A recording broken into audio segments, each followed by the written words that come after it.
Nueva Negocios Televisión, bienvenidos a las noticias del día. Ponemos el foco una vez más en todas las últimas horas, en toda la actualidad, mirando a las acusaciones de genocidio que está enfrentando Israel en el día de hoy y también a la respuesta por parte de Netanyahu. Un día más nos fijamos en Corea del Norte y las últimas amenazas que está depositando en Corea del Sur. Hablaremos también del conflicto en Ucrania con amenaza de ataque nuclear por parte de Rusia, enseguida se lo contamos, y por supuesto miraremos a todo lo que sucede en Latinoamérica con Argentina, con los problemas que sigue habiendo en Ecuador y la respuesta de algunos países. Empezamos mirando a Israel. El primer ministro Benjamin Netanyahu ha acusado a Sudáfrica de representar monstruos y de acusar a Israel de genocidio mientras lucha contra el genocidio, diciendo que su caso en La Haya es evidencia de un mundo al revés. Escuchamos a Netanyahu.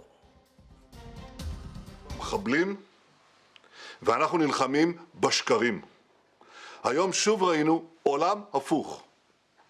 מדינת ישראל מואשמת ברצח עם בשעה שהיא נלחמת ברצח עם. ישראל נלחמת נגד מחבלים רצחניים. Dice Netanyahu que una organización terrorista lleva a cabo el peor crimen contra el pueblo judío desde el Holocausto y que ahora viene alguien que les defiende en nombre del Holocausto. Lo que ha dicho en esta declaración en vídeo que estaban viendo, en la que dice: qué descaro, la hipocresía de Sudáfrica clama desde el cielo. Dice: ¿dónde estaba usted, Sudáfrica, cuando millones de personas fueron asesinadas o desplazadas de sus hogares en Siria y en Yemen? El propio Netanyahu, que decía que va a seguir luchando contra terroristas, mientras que el ministro de Justicia de Sudáfrica, Ronald Lamola, ha acusado ante la Corte Internacional de Justicia el hecho de que los palestinos hayan sufrido a manos de Israel desde 1948. Dice que la violencia y la destrucción en Palestina no comenzaron el 7 de octubre, que han experimentado violencia durante los últimos 76 años. En la Franja de Gaza desde 2004, dice Sudáfrica, Israel ejerce control sobre los cruces terrestres y la infraestructura civil. Dice que la entrada y salida de Gaza está estrictamente prohibida, siendo Israel el único punto de entrada. Sin embargo, el enclave también comparte un cruce terrestre con Egipto. Miramos ahora a Irán. Un petrolero implicado en una disputa entre Estados Unidos e Irán fue abordado, como les contábamos, por individuos armados al este de Omán y parecía estar cambiando de rumbo hacia aguas iraníes, según una empresa británica de seguridad marítima y la Autoridad de Operaciones de Comercio Marítimo de Reino Unido. La empresa de seguridad AMBRI ha declarado que el sistema de seguimiento ICE del petrolero con bandera de las Islas Marshall estaba apagado mientras se dirigía en dirección al puerto iraní de Bandar Eyas, en el momento en el que se hablaban de estas informaciones. El buque que cargó en el puerto iraquí de Basora se dirigía a Aliaga, en el oeste de Turquía, según muestran los datos de seguimiento de LSEG. Y seguimos mirando a Irán, que dice que la captura de un petrolero en el Golfo de Omán de hoy fue legal y dice que está respaldada por una orden judicial. Apunta Irán a que la incautación de este petrolero por parte de la Marina iraní no constituye secuestro. Dice que más bien es una empresa legal sancionada por una orden judicial y que corresponde al robo de este petrolero de Irán. Es lo que ha dicho la misión de Irán ante las Naciones Unidas a la agencia de Associated Press. En un comunicado dice además que apegarse a los procedimientos legales establecidos es el enfoque más prudente para la resolución de este asunto. El San Nicolás, anteriormente se llamaba Suez Rajan y estaba asociado con la compañía naviera griega Empire Navigation. Miramos ahora a Estados Unidos. La Casa Blanca advierte que el gobierno chino está intentando influir en el resultado de las elecciones presidenciales del sábado en Taiwán. Apunta a que hace esto mediante operaciones de desinformación. Dice: no es ningún secreto que Beijing tiene opiniones sobre el resultado de las elecciones y está intentando moldear y ecuacionar de varias maneras diferentes. Es lo que dice un alto funcionario de la administración de Biden.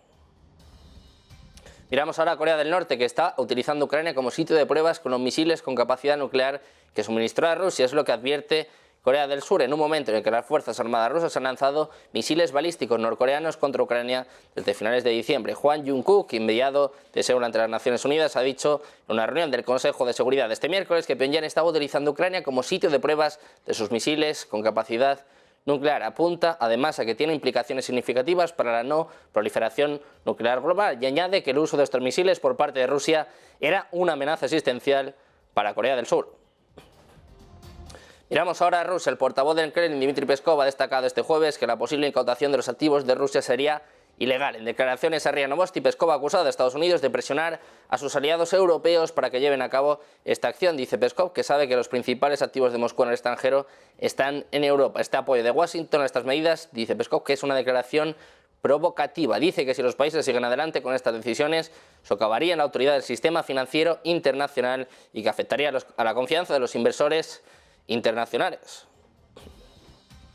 Seguimos mirando a Rusia, donde 2 misiles rusos han golpeado la noche del miércoles un hotel de Yarkov con 11 personas que han resultado heridas, según Apunta, en este caso, Igor Tellerov, el alcalde local de esta ciudad. Apunta además a que uno de los heridos se encuentra en estado muy grave y que también ha habido ataques a otros inmuebles, 2 de ellos residenciales, como también vehículos que han resultado dañados en este ataque. Seguimos mirando a Rusia, que ha avanzado en múltiples puntos, en múltiples frentes a lo largo de la línea en Ucrania. Es lo que ha dicho el Instituto para el Estudio de la Guerra. Este grupo de expertos estadounidenses ha confirmado los avances en el suroeste de Bakhmut y la ciudad de Donetsk, así como en la orilla este del río Dnieper. Según apunta, fuentes ucranianas y rusas afirmaron que los enfrentamientos posicionales continuaron en la orilla oriental, incluso en Krinky. Miramos ahora a Putin. El presidente ruso ha asegurado este jueves que, pese a las sanciones, la economía rusa es la primera de Europa y la quinta del mundo. Es lo que ha dicho durante su visita a la ciudad de Yávaros, en el marco de una gira por el Extremo Oriente, en este caso, por parte de Putin. Dice el propio presidente que parece que nos estrangulan y presionan por todos lados, pero que en términos de volumen de la economía en su conjunto somos los primeros en Europa. Sigue añadiendo Putin que superan a Alemania y que ocupan el quinto lugar en el mundo: China, Estados Unidos, India, Japón. Luego Rusia. Dice Putin, en Europa el número 1. En su reunión con empresarios locales, transmitida en diferido por la televisión estatal, ha subrayado que por paridad de poder adquisitivo Rusia ha superado a toda Europa, pero admite que aún tiene que intentar hacerlo per cápita. Miramos ahora a Zelensky, que dice que el alto el fuego permitiría a Rusia invadir nuevamente. Es lo que ha advertido, diciendo que un alto el fuego en la guerra en Ucrania permitiría a Rusia rearmarse e invadir nuevamente dentro de 2 o 3 años. Може переїхати нас. І ми би так не ризикували. І слава Богу, що все це вирішується в Україні, і тому пауз на користь Росії. Dice Zelensky de la Federación Rusa 2 o 3 años y luego simplemente nos atropellarán. Apunta además a que no correrían ese riesgo y que no habrá pausas a favor de Rusia. Y seguimos mirando a Ucrania, donde un importante aliado del presidente Vladimir Putin ha advertido este jueves de que cualquier ataque ucraniano a puntos de lanzamiento de misiles dentro de Rusia con armas suministradas por Estados Unidos y sus aliados correría el peligro de una respuesta nuclear de Moscú. El expresidente ruso Dmitry Medvedev, ahora vicepresidente del Consejo de Seguridad de Rusia, dijo que algunos comandantes militares ucranianos estaban considerando atacar lanzaderas de misiles dentro de Rusia con armas de largo alcance suministrados por Occidente. Seguimos mirando a Ucrania, donde hoy se ha declarado una alerta de ataque aéreo precisamente en toda Ucrania. Es lo que demuestran los datos de recurso oficial de alerta a la población. A eso de las 2:30 hora de Moscú se declaró la alarma en Kiev y a las 2:32 todas las regiones del país estaban en la zona roja. Hablamos ahora de Estados Unidos, y es que se ha informado que van a exigir a Volodymyr Zelensky en Davos la próxima semana un plan claro para los combates de este año. Bloomberg dice que los funcionarios de la administración de Biden van a solicitar aclaraciones para adaptar las entregas de ayuda planificadas a las necesidades de Ucrania. Añade que a Washington le preocupa que las tensiones entre Zelensky y el general Valery Zaluzhny, comandante en jefe del ejército ucraniano, estén ralentizando los esfuerzos para cristalizar una nueva estrategia en la guerra.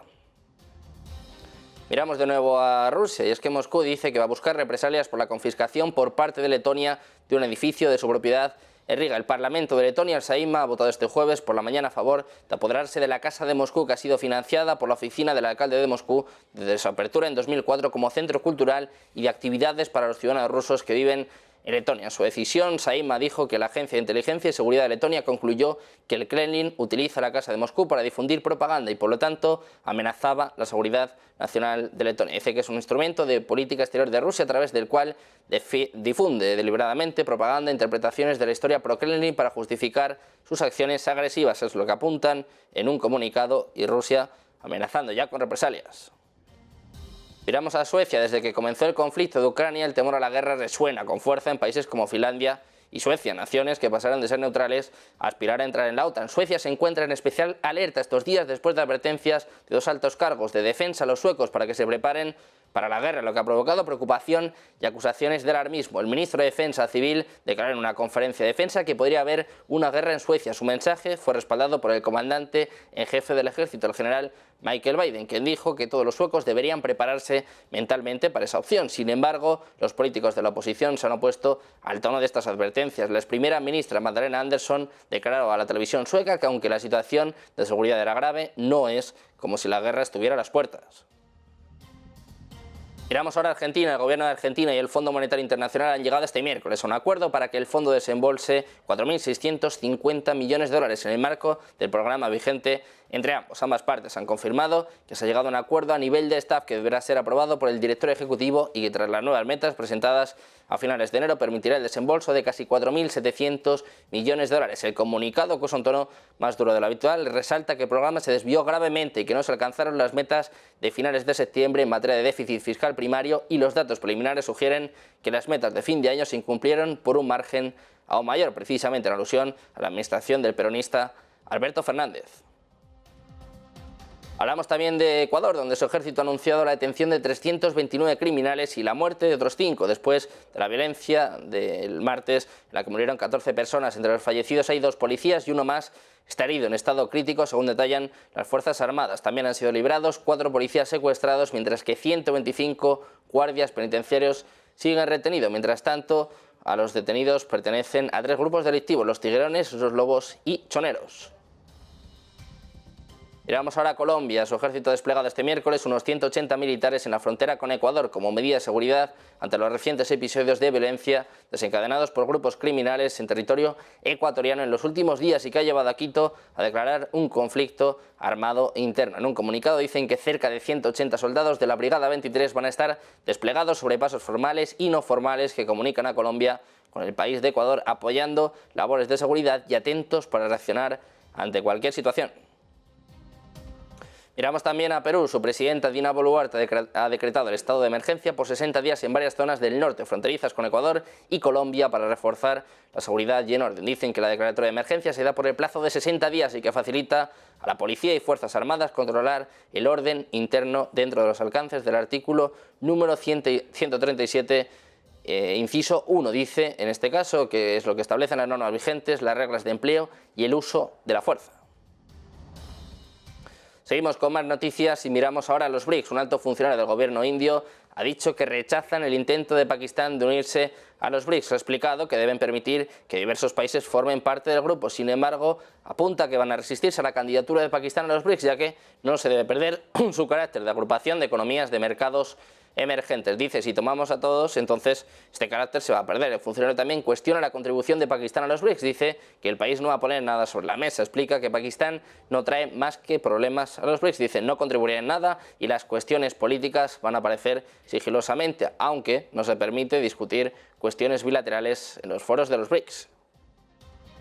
Miramos ahora a la Reserva Federal. El presidente del Banco de la Reserva Federal de Nueva York, John Williams, asegura que aún es pronto para pedir recortes de tipos, ya que el Banco Central todavía tiene un largo camino por recorrer para que la inflación vuelva a su objetivo del 2%. También afirma que los niveles de liquidez del sector bancario no indican necesidad a corto plazo de que la Fed detenga la contracción de su balance.